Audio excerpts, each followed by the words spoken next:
recording. Sorry.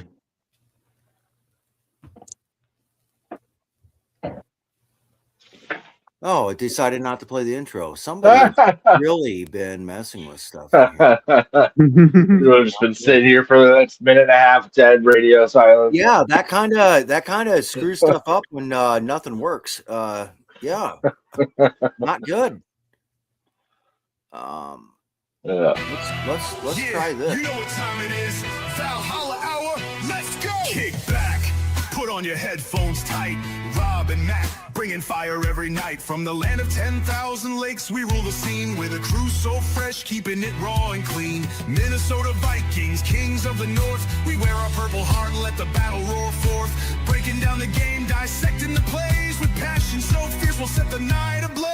So give us a follow, hit that like, share it with your crew. You know we're about to strike.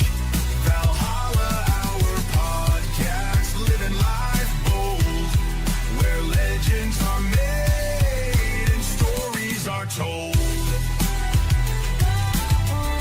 This is a Huddle Sports Network broadcast. You can find us on Roku TV, Amazon Fire TV, Facebook, and of course YouTube. Get all your NFL news here first. All right.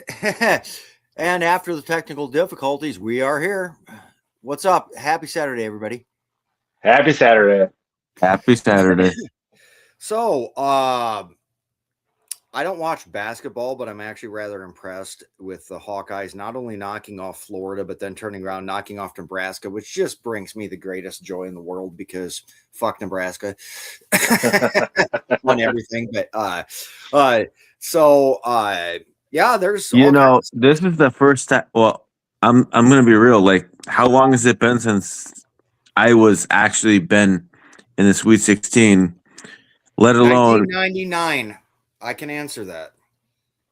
And now, and if they win, the last 8 teams or whatever it is, right? Elite 8. The Elite 8. Yeah. How long has it been since they've been in the Elite 8? And I'm not trying to poke fun at you, Rob. Okay, because I know you're Iowa diehard. Right. I'm a Gophers fan. I can't say shit.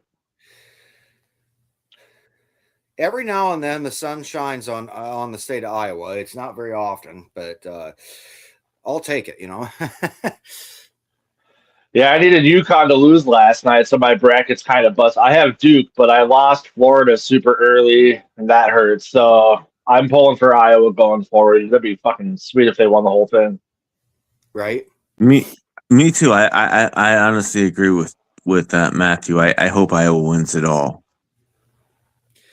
Because I'm tired of all this consensus, like the big schools win. As a very, very, very casual basketball fan, because I haven't gotten into it for years and everything, but you know, I started watching again when the Iowa ladies had Caitlin Clark and you know had those couple amazing seasons and stuff, and then the men.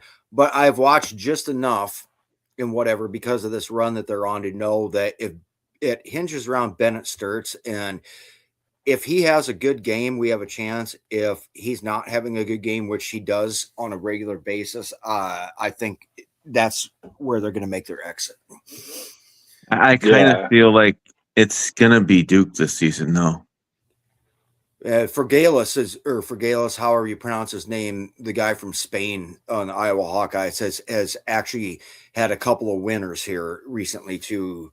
I mean that guy's a hell of a good player too. So you get, but no, I kind of feel it's going to be Duke because they have a Cinderella story in that freaking guy with the broken foot. Yeah, yeah. I don't know. They've been all their games have been close, so they haven't really dominated anybody. I don't see him going all the way, but we'll see.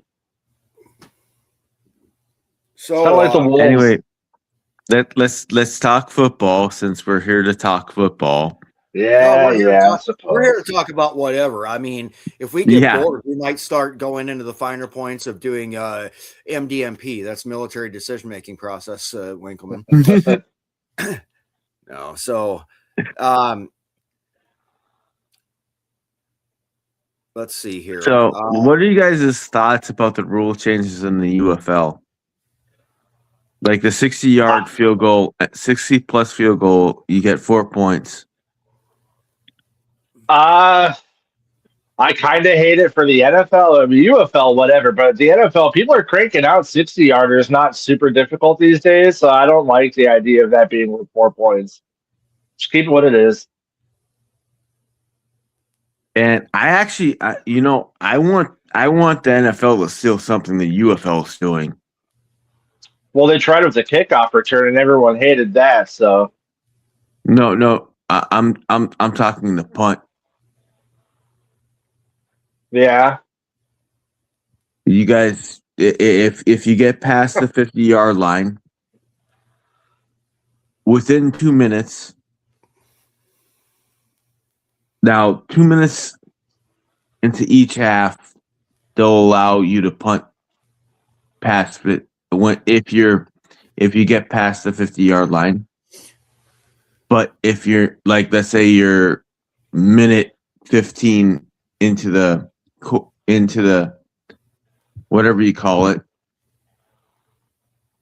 you have to go for it. no matter the distance. No, it's 50 yards. If you get past the 50-yard line. No, but I'm saying like if it's past the 50-yard line, but you're like on a 4th and 13, you still have to go for it. Yep. That's ridiculous. No one's jumping off the McCarthy wagon. We were never on the McCarthy wagon, so you have to be on it to be jumping off. We weren't like nobody on this podcast was on the McCarthy wagon. We were like, just look. Let's see what he has. That's been Vikings fans the last decade with our quarterbacks. Half the fan base hated Kirk, half of them loved him. Half the fan base hated Darnold, half of them loved him. Half the fan base loved McCarthy, half of them hate him. Like it's always this fan base is always split down the middle. Like we had half the fan base bitch that Kirk put up stats but couldn't win. And then we had McCarthy who finished his rookie season with a winning record, but his stats weren't great, so people want to move on from him. It's Murray, same thing. Like his former players, Hopkins speaks highly of him. He just had another receiver come out and speak highly of him. But like fans are like, well, he's gonna suck. I don't. Fan base is never happy with no matter who's that quarterback. Like that's why we always have a different quarterback every season. Guarantee you, it's going to be a different quarterback next season. Probably. I mean, there was that rumor that KOC, when they talked to Murray, like put in a thing saying like they expect to give him another contract, and they're kind of freeing up cap space for the next 2 years in case that's a possibility. So they must think that he's going to do something here because they're saving up future cap in case they need to extend him. But I don't know. Yeah. So what do you think of we haven't done a lot in terms of activity, which slightly concerns me to a certain extent. We got Ryan Van DeMark from the Bills as a backup offensive tackle.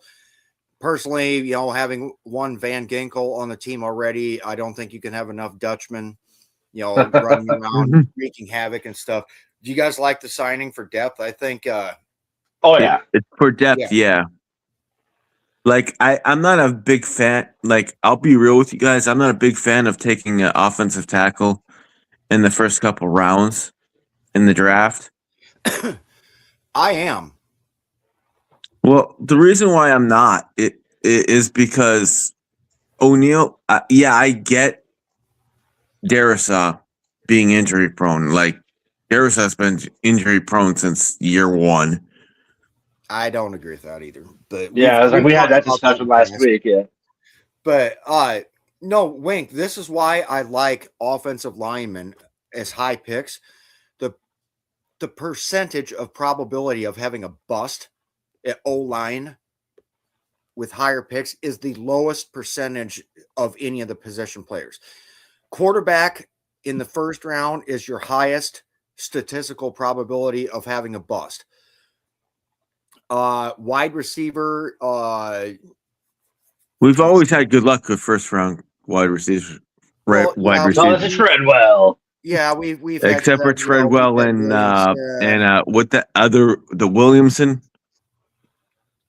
Lately, we've been on a tear on it, and I hope that continues. But yeah, I mean, sooner or later we'll probably end up having to miss. Of the O linemen that we've drafted high, which has always been like O'Neal, Darisaw, Donovan Jackson last year, and everything else, they're panning out. And what you don't want to do is have your first rounder be a fucking bust, like the potential exists for our quarterback right now. Yeah, because I would. No, I'll give you. rather- I'm not saying don't take a second round tackle or center. I'm not saying not taking a third round tackle or center. I'm saying that first round pick needs to be. you literally did say the first 3 rounds though. Yeah, I said early round. and D line tends to hit more than miss versus trying to go after the best corner or the best safety high. I mean, safeties do have a pretty good hit percentage, but corners are pretty hit and miss. You start looking at skill position players, running backs, even, it's so hit and miss. I think your safest bet is drafting an offensive lineman or defensive lineman with a high pick. And every time that people want the good quarterback, that franchise quarterback, you're gambling. And but you look at the team that actually does that, and it's Philadelphia, and look at how good they are. In terms of what? The quarterback or the lineman? The lineman. Yeah, 2 Super Bowls. They get linemen from all the rounds, though, and that's what they do is they back up the bus, they load up the beef, and then they've got plenty of options, to work with and stuff. So that's what, with a loaded draft like we have this many picks, I think we have a few key people that we should target. But if we can't get them, back the bus up, drop the freaking back gate, and load up the beef, and let's get some shit fixed on both sides of the fucking line. Yeah, that's the thing is like this draft isn't super heavy for tackles. So like there's 2 first round graded tackles, I think maybe 3. Yeah, We're but I don't even get... grade them at first. That's the problem. I grade them in the second round.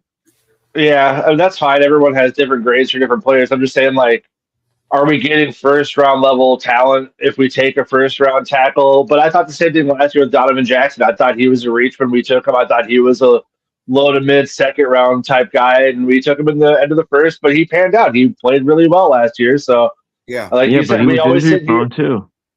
He wasn't injury prone. He got injured. Dumb buzzword. That doesn't mean injury prone. Yeah. Well, anyway, so you need a couple seasons to say it's prone issue. Everybody gets injured, but he was on the field for the majority of the season. I mean, right? Yeah, he was. So, but that's like further to my point, though, is like we sit here every year and talk about how our O line sucks because we never develop first or second round O linemen. It's always like fourth or later. But then now we're sitting here saying like, hey, we have 9 picks in the draft this year. Offensive line isn't he because we still haven't extended O'Neal. Like he's a free agent after this season. So even if he ends up getting extended, it's probably going to be maybe a 2-year deal. So we need to draft a high end first or second round tackle. I keep seeing every mock giving us that. So you would take a Lumu? I don't know who they are. Lumu's out of Utah. The other end of the actual number 1 tackle in the draft. That would be a left tackle. Well, he doesn't have to be a left tackle. We're going to probably want a right tackle quicker than we're going to want a left tackle to replace O'Neal. Yeah, Lumu's the right over Fanu. Okay. Well, I don't know their names, but I'm just saying, like, we keep seeing mocks of us getting that Thieneman or Thieneman guy from Oregon on the safety, but I've seen question marks about his game saying that he's not going to be that great of a safety and that, like you said, he's really more of a second round grade, but he's just going to go in the first because a lack of depth. There's a defensive tackle I keep seeing us get mocked to, who I see is undersized, not really a 3-round defensive tackle, and is really more of a pass rusher than he is a run blocker. Who are you talking about? Caleb McDonald out of Ohio State? No, I think it's the Caleb. It's like Florida, right? Maybe. No, it's not Caleb Downs. It's No, not well. So that's another thing. Is Banks. Caleb Downs Banks. has that? Yeah, maybe. But like all these players that were getting mocked to us all have some kind of glaring question mark in their game.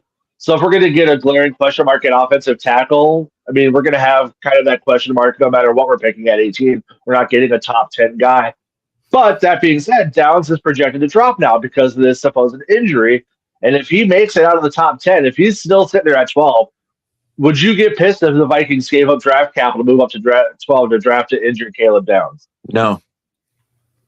No, and the funny thing of it is the mock draft that I put in the other day. God dang it, if I can find it. I did get him at 18. Downs? Yes. Yeah, that's an absolute no-brainer. You run to the podium for that. Yeah, and I couldn't. Oh, hold on. No. Shoot, I'm talking on my ass. I traded way back. I gave up on Caleb Downs because of the injury thing. Okay, brain fart.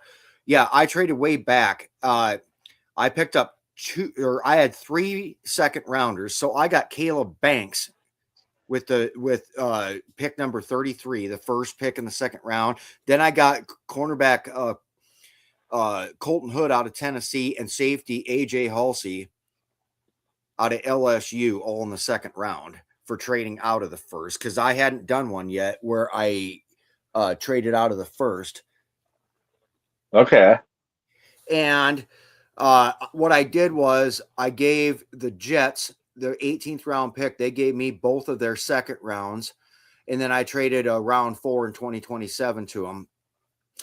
And then I got defensive nose tackle Daryl Jackson Jr. out of Florida State. I got center Logan Jones out of Iowa with my 2 third-round picks. And then I got Katron Allen, the running back from Penn State, in the 5th round.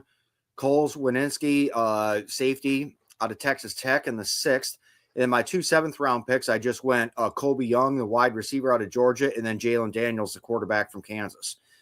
They graded me an A- on that draft overall. So I haven't tried trading back because I don't think any of us think that's an option right now. But if you have that kind of talent, when it comes to D-line and O-line, you look at the superstar positions like corner, quarterback, wide receiver. You think day one starter, it's got to be that guy you take in the first round. There's day one starters you can get on both ends of the lines in the second and third round. And so I was like, well, fuck it. Why don't I try something different and trade back and see what kind of haul I can get? Well, having 3 second rounders and 2 third rounders and a 4th round, I ended up with some good guys on that draft. Right. Now, that's PFF. It doesn't, people. That's what Quest uses. You guys know that. GM's big boards aren't going to be what PFF is, but it's kind of an indicator that you can do stuff like that too. So, yeah, I mean, they're great. Like there was a guy who said that we could trade up to number 7 with Washington, right? Without giving up next year's first. We'd have to swap without giving up next year's draft, but we'd have to swap first round picks. Mm-hmm. We'd have to give them our second round. Mm-hmm. And when I was doing the mocks, I can give up the 97 pick instead of our 42nd or whatever. Yeah. So we could keep our 42 when I was doing that, and they would accept it. Yeah. Yeah, that would never happen in real life. Exactly. But at the same time, like I'm saying, there was some type of draft expert that said, hey, you can do that without having them trade next year's draft cap, though.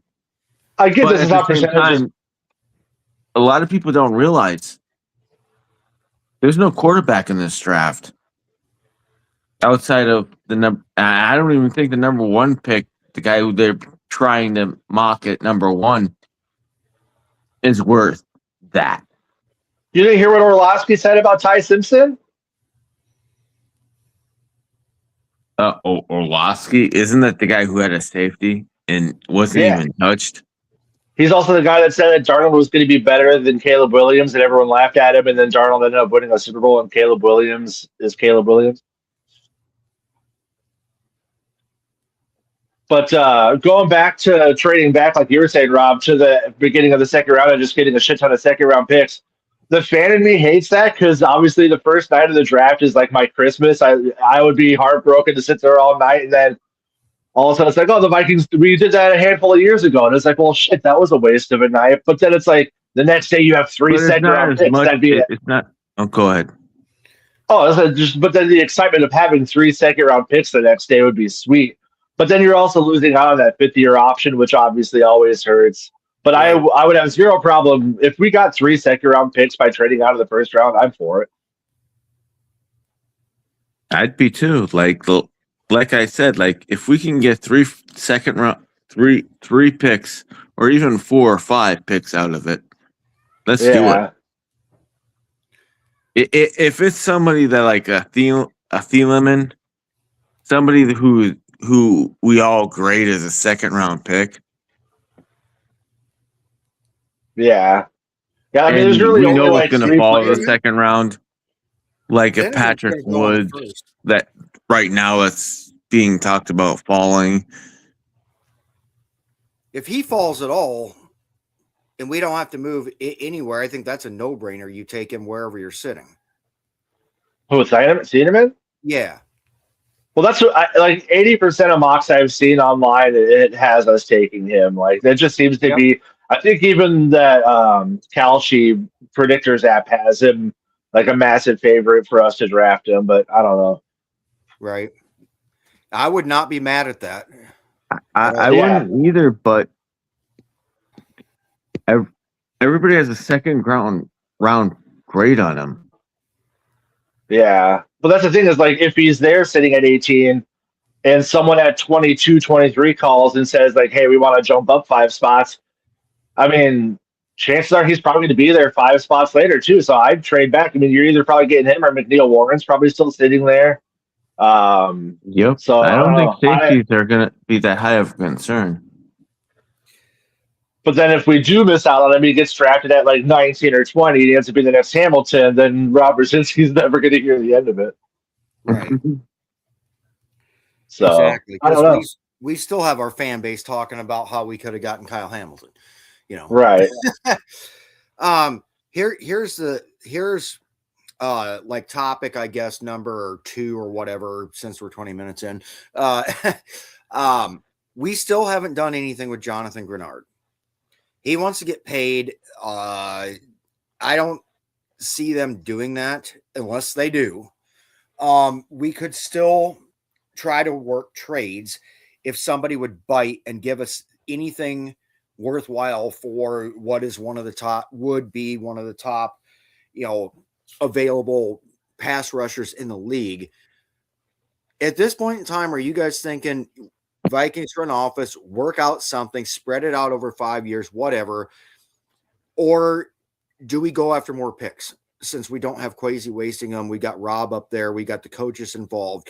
What do you want worse? Because of the fact that Dallas Turner stepped up so much. I'm kind of leaning towards, I like Grenard, but I'm almost wanting them picks right now.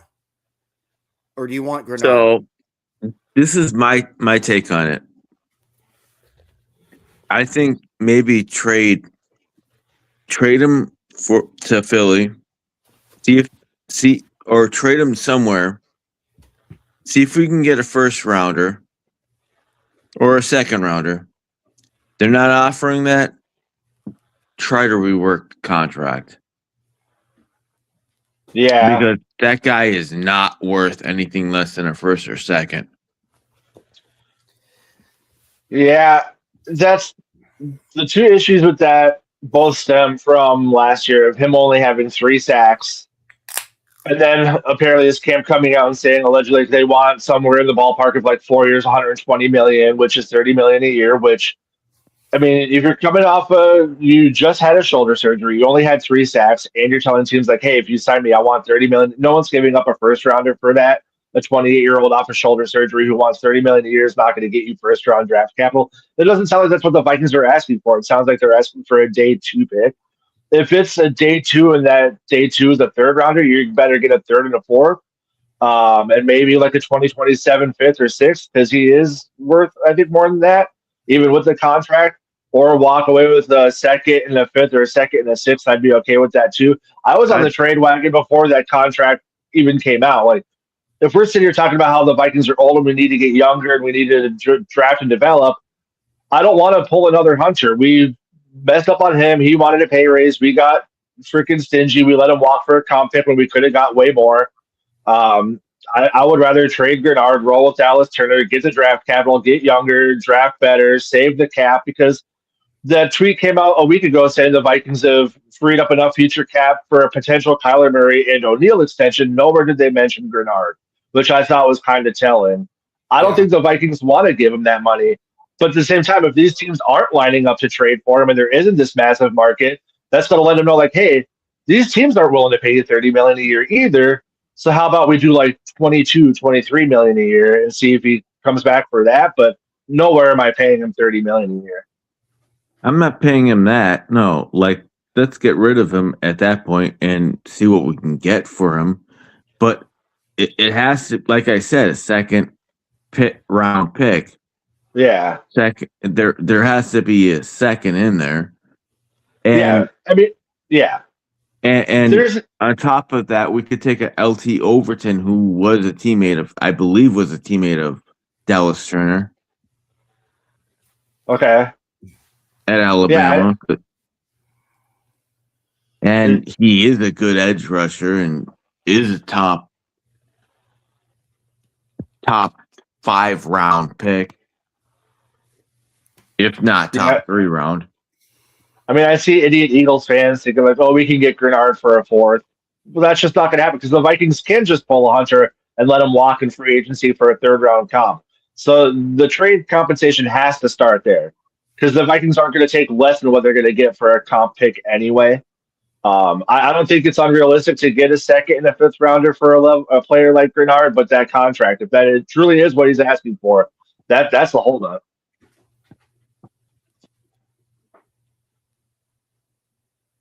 Yeah. But I have zero issue if we trade him. I like every day I'm looking at Twitter hoping to see that, but it just hasn't come to fruition yet. Yeah. It's they're gonna. I would have thought they would have done something already. I thought they would have done something by now. Especially the Cowboys are signing Jonathan Bullard, who used to be a defensive tackle for us. Good luck with them. Yeah. Let's see here. What else do we have? I'm also still not opposed to an Addison trade. What about us going after a injury-prone cornerback in the first round in McCoy? Now, again, is this a guy that's actually injury-prone, or did he get injured once last year and missed like 4 games? You're just calling him injury-prone. Okay, so he got injured and he was out for the season with an ACL injury, kind of like Gladney. Okay, but again, is that his first college injury? Because there's a difference between getting injured and being injury-prone. Okay, I'm just saying injury-prone to say injury-prone. No, he got injured once and he was out for a long period of time, dude. And he only had one good season. If he only had one good season and then the next year he came in and tore his knee and never got to prove himself, no, I'm not touching that in the first round, though.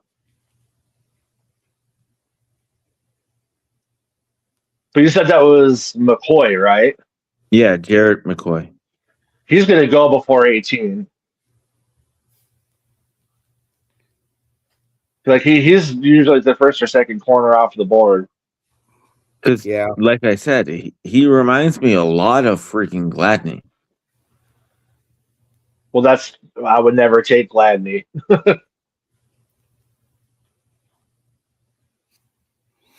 No, the only corner that I see getting mocked. I agree with you that he's going to go before 18, but he might drop because of that.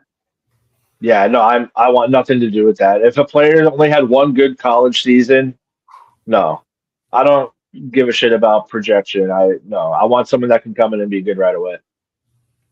Because most of the people that I watch on YouTube and most experts say, "Oh, he looked great before the injury, but he's coming off an injury."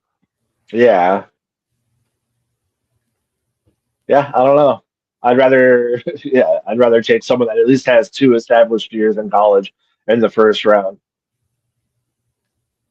Like Rob, you said that you mocked Hood in the second round to us, and Yeah. Yeah, Hood would be great for us. I'm telling you that right now. I hope he falls to us.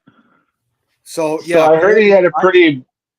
I had Colton Hood had dropped to number 44 in the second round. So I snagged him, and then I turned around and with that trade deal, with that was that, and then our pick at 49, I took AJ Halsey, one of the higher rated safeties out of LSU. So defensive. Halsey is good. So Caleb Banks, fix that fucking nose tackle shit. Colton Hood at corner, fix our issue over there on the other side, and then AJ Halsey, Harrison Smith's heir apparent, whether he plays another year or not, and he'll get regular rotation time too.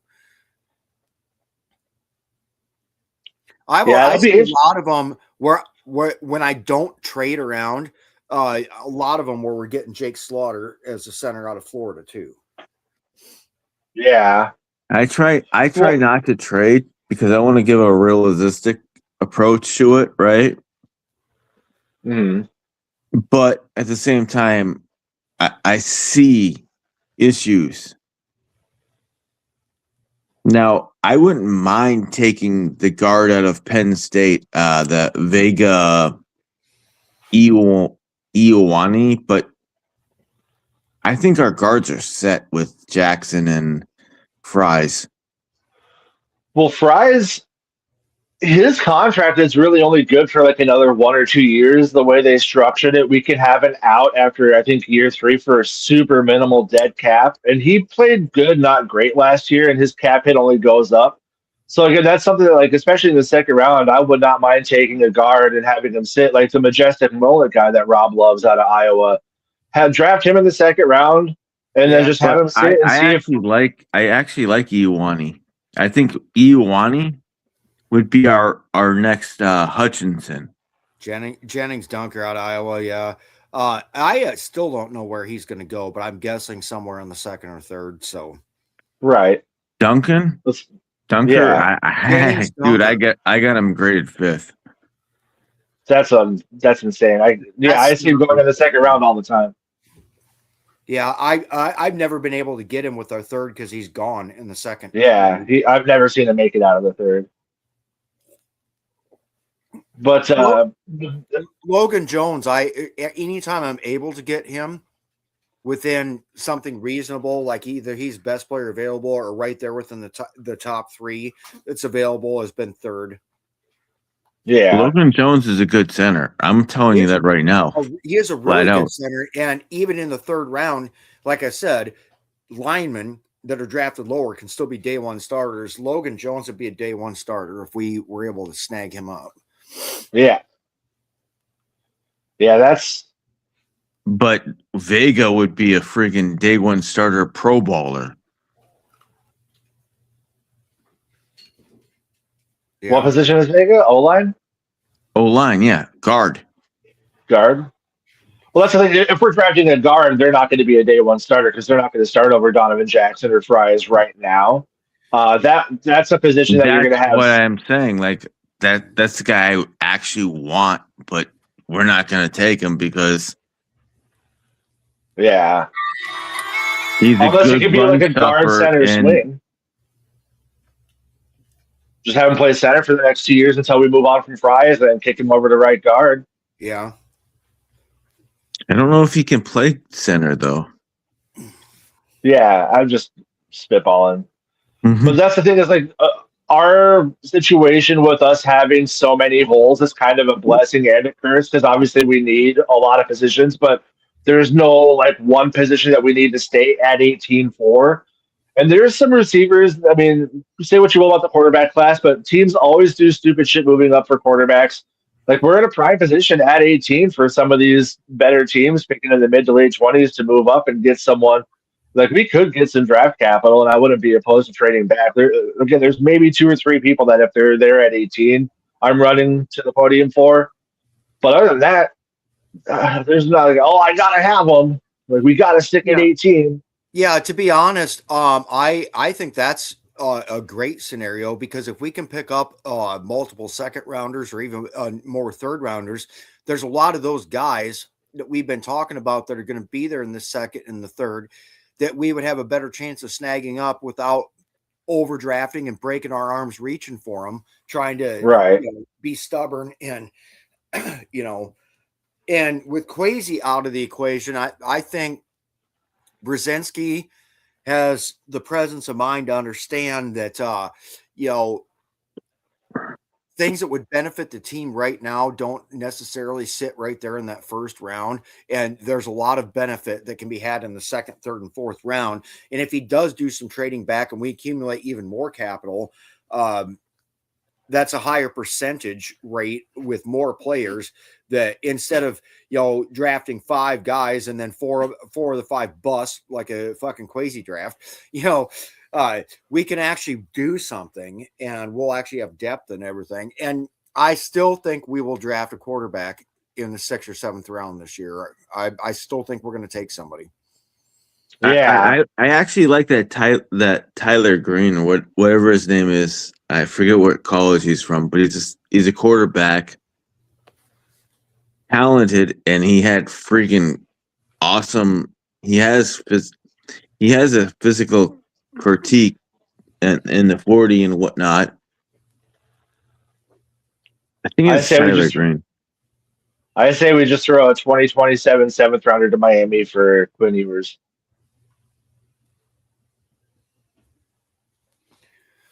Yeah. What else is striking you as something that we're watching or looking for other Vikings right now, Matthew? Well, I kind of hinted a little bit ago, but the O'Neal extension, like for the last, I feel like 2 years now, we've sat here and been like, hey, here's a good way to free up a shit ton of cap, and that's by restructuring or extending O'Neal, and he's a free agent after this season. We have, I think, as of right now, through Spot Track and over the cap, something like $55 million in cap next year, in the hundred and something million 2028. So he's only 30. He is a really good tackle. I don't know why we're still sitting here on that, or like that kid free up. I want an extension on him. We actually restructured him a whole bunch.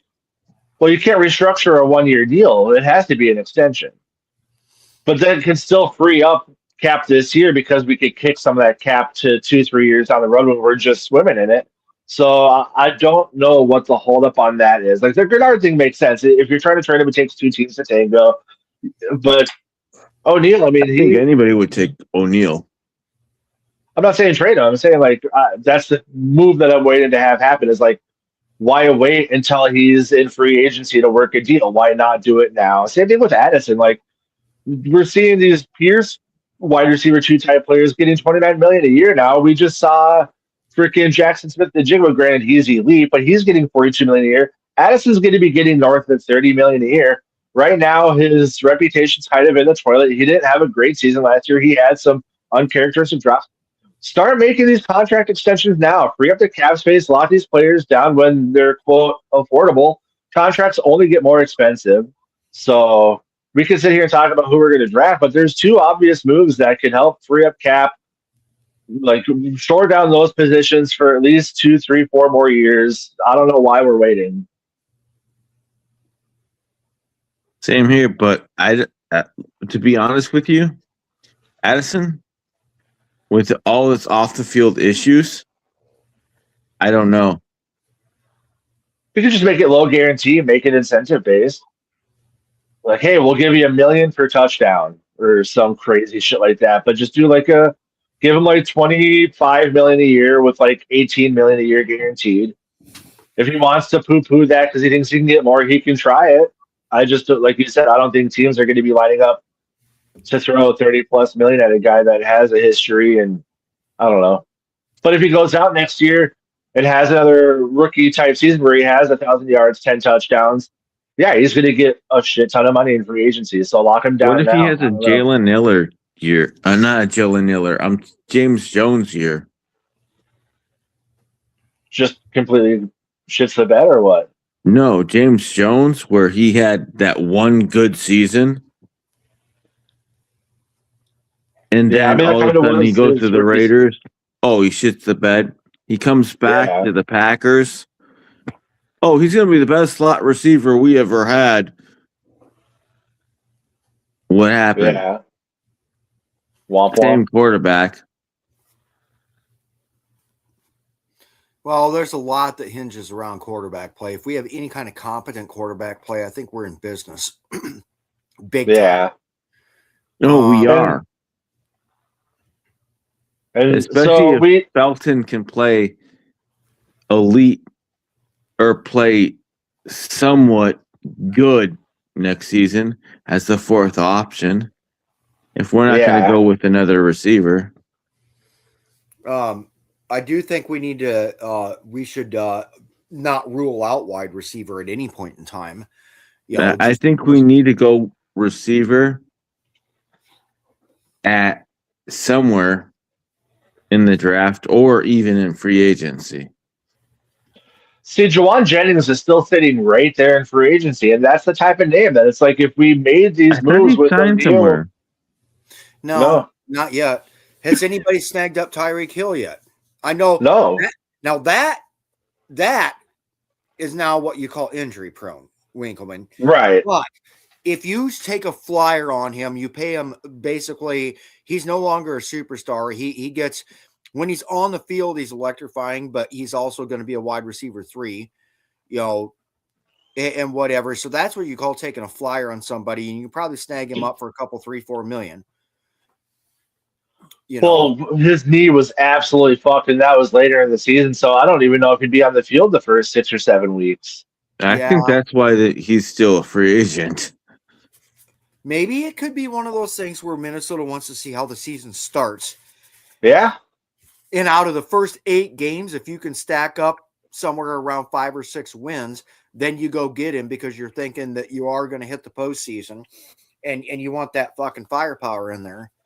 Well, and if Felton just isn't cracking, if he's not playing well as a wide receiver 3 for the first 7 weeks, and we hear it all the time too. Like a lot of these deals the Vikings make after the season starts because you don't have to worry about guarantees once the season starts. So you can bring them in for $800,000 off the books if they don't pan out. You can just cut them right away.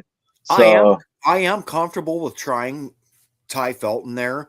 I think they thought they had a good thing going with Ty Felton. Rondale Moore got injured in the preseason. That's a tragedy, right there. And obviously it ended up, just too many bad things in a row and ended up costing him his life, Right. Because he wasn't able to overcome it mentally and stuff. But I am comfortable with putting some faith in Ty. That was actually a draft pick I really, really liked and just could not believe they didn't put him on the field. Bye. Well, and it looks like he's really been trying to work up his route running like that. I guess that was the hiccup last year is he just didn't grasp the route tree. And the KOC offense is notoriously complicated. We hear it all the time. And he seems like he's been busting his ass. So, but even if we can get him in the red zone, because he's kind of a bigger body, he's got sticky hands. We need to just get him utilized more and not put all the pressure on Addison and Jefferson to score touchdowns.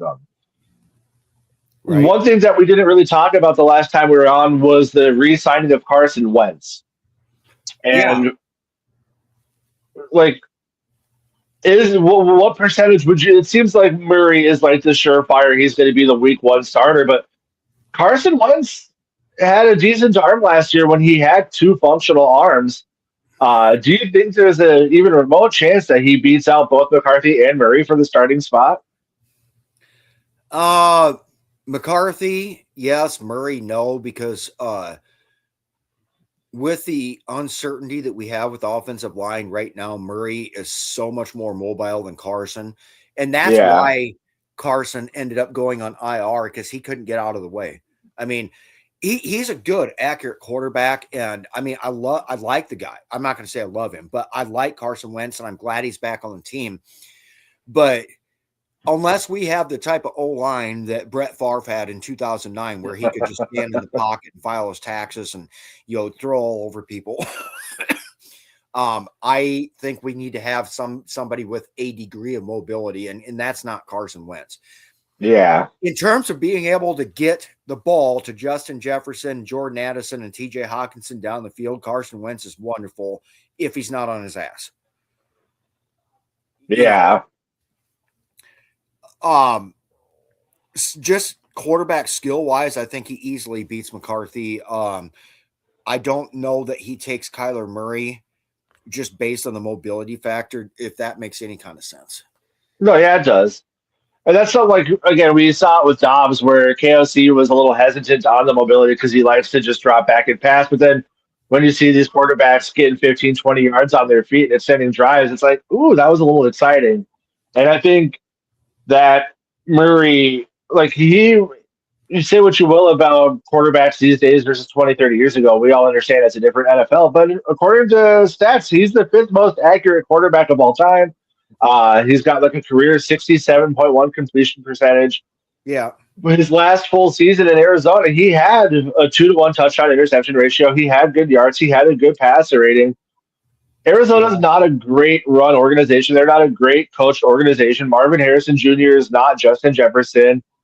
Granted, they had McBride, but still, like we've said it before, this offense is still a top offense in the NFL. KOC, regardless of his playoff stats, he is still a top 10 coach at bare minimum in the NFL.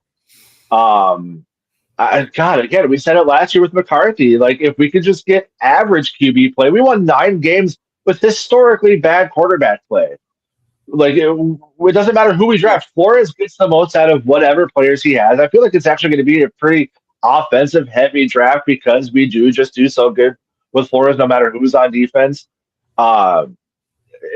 This should have no problem being a 10-win team with Kyler Murray at quarterback, so long as he stays healthy and isn't just completely stupid, which he's never really been completely stupid.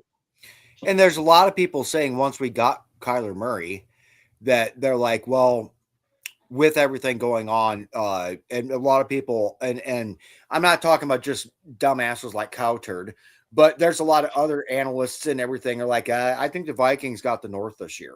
The only thing holding them back was quarterback play last year, and you just fix that. So here we go. It's a good loss. Do we have some improvement to do? Do we need to be looking to the future for the people that, like, we still don't know what's going on with Harrison Smith, et cetera. Do we need to get those roster holes filled? Yes, but we're still a double-digit win team. I mean, we were a 9-win team without having any kind of productivity whatsoever at the quarterback position last year. Or run game. Yeah. So yeah, I mean, look forward to this. I'm the bringing back Aaron Jones actually surprised me. It really did. But, the thing of it is, when he's healthy, he can still perform, and he is such a good switch hitter with catching. I'd say he's better at catching those passes and burning somebody and making 6, 7, 8 yards on first down, taking a toss or catching a screen and everything else. And when he was injured last year and when he was out, we didn't have that. And that was a big part of what Kevin O'Connell used 2 years ago when Jones had his best year as a pro ever. Right. So I'm looking forward to seeing some more of that, because whoever the fuck is under center at quarterback, that's really going to take a lot of heat off too and make the life easier of the quarterback and the tight ends and the wide receivers. Yeah. Well, like I kind of said about the offensive line earlier, like just because we have these players under contract for the next year or two, that means we're not going to draft the replacement now. Mason's on his last year, it was 2-year deal. Jones was just extended for 1 year. Yeah, we have Xavier Scott, but they said the Vikings are looking at taking a quarterback in the first 100 picks. Like, we have 4 picks in the first 3 rounds right now. I think like the Emmett Johnson, the 3rd round type, could be something that we see.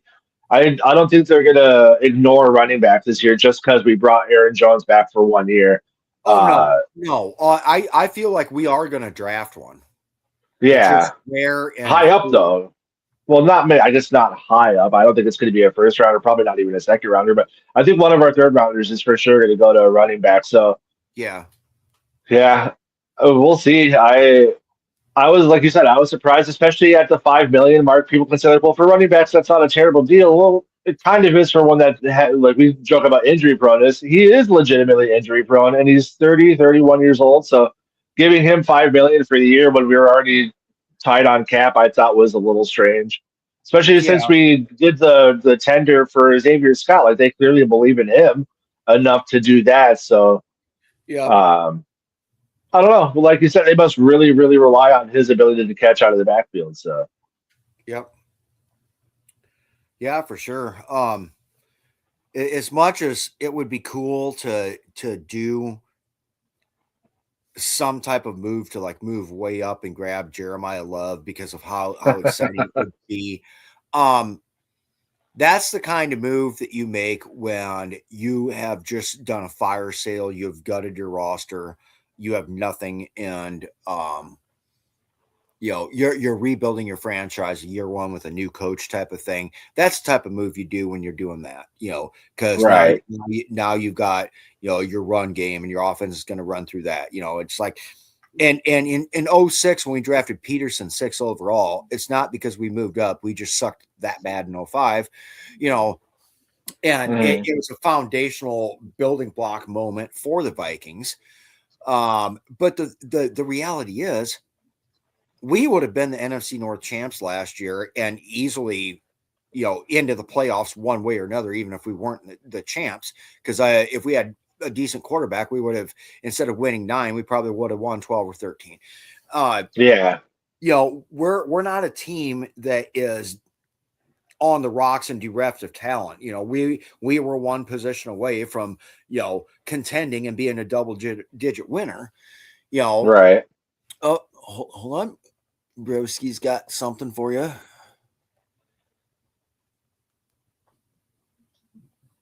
Yeah. Well, like Rob said, though, mobility is a huge issue. And Wentz just, I don't see him playing the full 17 behind the soul line. Yeah. If, depending on what happens with center, drafting a day one starter, maybe another free agent move as camp cuts come or something like that. Wentz would be the guy because, he can hit everything downfield that KOC wants. And I agree, Broski. Like we did discuss that. Jefferson, Addison, Hawkinson, and probably Ty Felton at this point, unless they bring somebody in, would be very happy with that. But he can't hit those targets if he's on his fucking ass. So. Right. And that's one thing about Carson, a wonderful quarterback, probably slower than me, and I'm 49 with a beer gut. So more mobile than Aaron Rodgers. Yes.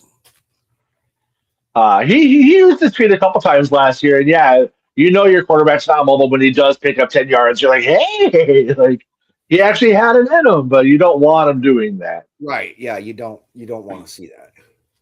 But going back to what you're saying about us like being in contention for the division next year, Detroit just had a max exodus of players.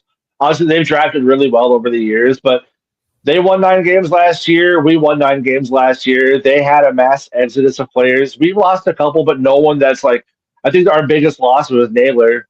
So not a massive loss. Like they've lost half their O-line. Their coaching is not great right now. Green Bay, same thing. They lost like 8 players in free agency, a lot of whom had major contributions on the team last year. Now they're all of a sudden poo-pooing Gary, saying that he's trash when they've been hyping him up as being elite for the last 4 years. And they haven't really done a whole lot in free agency. Again, they have a draft, but so do we. So we all won 9 games last year. Green Bay fans are like, well, the last game we were playing our second and third stringers. That's fine. We still had historically bad quarterback play. Chicago, we joked about we were a bad special teams play away from sweeping them last year. it's just none of these teams in this division are so great that we can't compete. And so, yeah, if Murray gives us top 20 quarterback play and we win 11 games, that should be enough to keep us in the hunt for the division for sure. And it's going to be funny as shit watching all these other division rivals say that, oh, yeah, KOC sucks, or your roster's old, or Murray's trash. And then, yeah, we sit here and we're like, we were a half game out of second place in the division last year, 2 games out of winning the division, even with the Bears being elite. So the team's got to put up or shut up, obviously. Like, we do need to make the playoffs. We do need to win playoff games, but we have the coaching to do it. It's always just something. It's always either it's the quarterback or it's Jefferson missing half the season, or like if we could just have a healthy fucking season, this team, I don't know. Yeah. I'm just rambling at this point, but. Well, no, that's just it. If we could just have a healthy season, that would make all the freaking difference in the world. Every bit of it. Yeah. Like, again, McCarthy, 6-4 as a starter last year. If he actually could stay healthy and get reps and maybe actually improve as a quarterback, we wouldn't be having this talk about Murray, but my God. Right. Who's that? Why am I blanking on that quarterback's name from Clemson? Hold on. Yeah, It's not. Is that Drew Aller? No, that's. I don't remember. I don't know. It's not Cade Klubnik, is it? No, the one that was in the national championship this last season. Maybe what was it, Clemson? Sorry. He's probably projected to go in the 5th round. We were talking earlier about, you said we could take a quarterback in the 6th or 7th round, but yes. God dang it. I did just. Yeah, I was grabbing Jalen Daniels out of Kansas in the 7th. Maybe it was Winkleman that brought up somebody 5th round quarterback, but Carson Beck. Thank you, broski. Jesus. Oh, okay. Sorry about.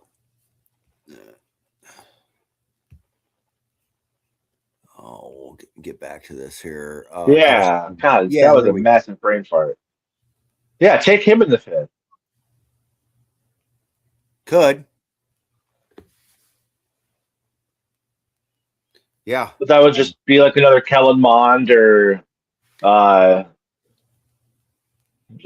who's that guy we got from freaking BYU? I think Mond Jalen Hill. No, he was Texas A&M. I think was it Jalen Hill? Oh yeah, because I was at the draft in Kansas City when we got it. Jaron Hall or whatever. Or yeah, Jaron Hall or something. Yeah. Mond put up crazy stats at A&M, came here, and Zimmer said, "Why the hell would I start him? I've seen him practice." Right. Ouch. Yeah, he was right. He couldn't even cut it in the UFL. He went there and was absolutely terrible. Yeah, and then I mean, I just can't. The Max Brosmer should not be in the NFL, and I mean, we got to do something. Yeah. I mean, that was a cute story. First quarterback from the Gophers to ever start a game in the NFL. Kudos to him. But yeah, he's got 3 or 4 years of development before he could be a legitimate backup. Yeah. Well, looks like we are about out of time here. So we'll be back next week, same time, same channel and everything. And hopefully we get the rest of our crew back. So Skull, all you guys out there, thanks for joining us. And we will talk again next week. You guys have a great week. Have a good one. Yep. You too. Yeah, yo, it's game time. Ain't no messing around. Huddle Sports Network, the best in town. From NFL rumors to the latest trends, we got all your sports. Just tune in, my friends. Catch us on Roku, Fire Stick, take your pick. Facebook, YouTube, where the action's slick. Daily shows that drop like a bomb. From 10 to 11, it's Ken and Ken. Stay calm. Huddle up, catch the vibe, feel the rush. Get your news, get your fills in the clutch. Over 27 podcasts, we breaking it down. Join the team, Huddle Sports, wear the crown. Live every weekday, it's how we roll. Lions Talk with Jeremy B, we taking a stroll. From 11 to 12, don't miss a beat. We break down the game, make the info sweet. The Daily Huddle Podcast, noon to 1. CST Zone, we're just having fun. Toss your doubts, we bring the facts. Tune into the Huddle.